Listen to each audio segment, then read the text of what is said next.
Hey BookTube, let's talk about The Name of the Wind by Patrick Rothfuss. I got my ticket for the long way round. I really enjoyed this book recently, and I thought since I read a lot of YA and I like a lot of YA and quick-paced books, I thought I would tell you some of my thoughts and feelings about it in that light.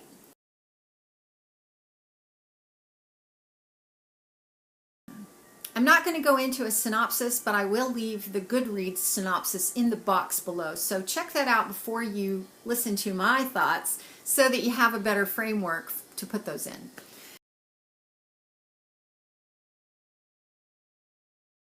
This I listened to on audio, and I also read it in print. I kind of alternated between the two, depending on what I was available to do at the time.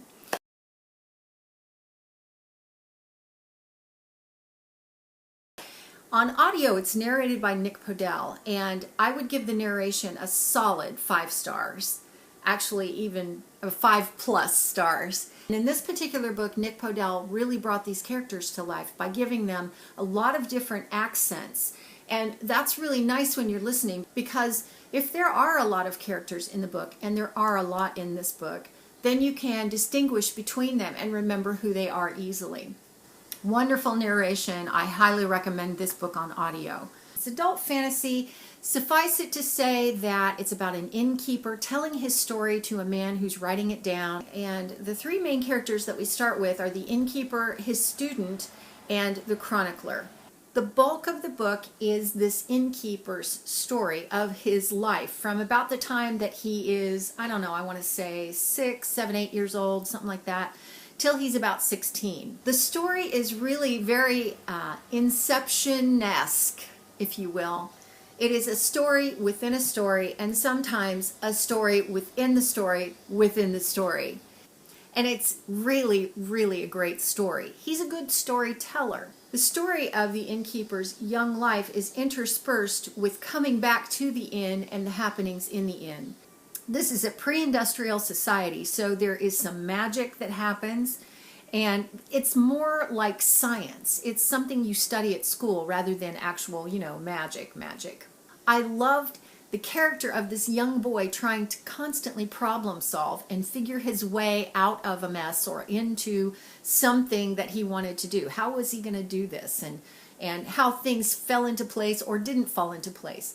There were times when he had a bad time of it, and I liked that because I thought it added a sense of realism to the story that it needed. I had 3 basic problems with this as a person who reads a lot of YA. The first one was the length.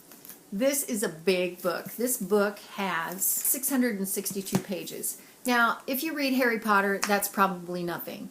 But for me, that was a big book.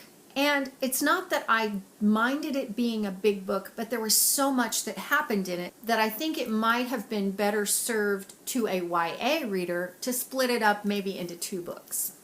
It bogged me down at times. And that brings me to my second criticism of it, which is the way that it was broken up into these long sections of the guy's story as a young boy, and then coming back to the inn to find out what was happening there. These things that happen kind of lay a foundation, I think, for the later books.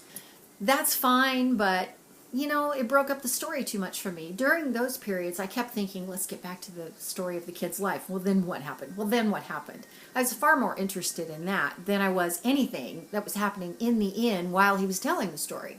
Some of the things that happened in the interludes didn't really make any sense to me. I didn't see the point. And like I say, I wanted to get back to the regular story of the guy. The last thing that bothered me was the fact that I got a lot of details that I really didn't need.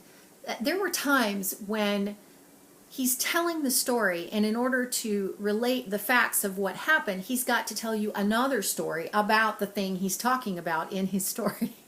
I know that sounds really complicated, but if you've read the book, you know exactly what I'm talking about. There were times when some things about the world needed to be explained, but I felt that Rothfuss, while he's good at that, I thought he took too much time doing that, and he lost me at times. I got that we needed that history, and we needed those descriptions, but I think they could have been better served with a whole lot less verbiage, like 1 or 2 sentences where he took pages to do it.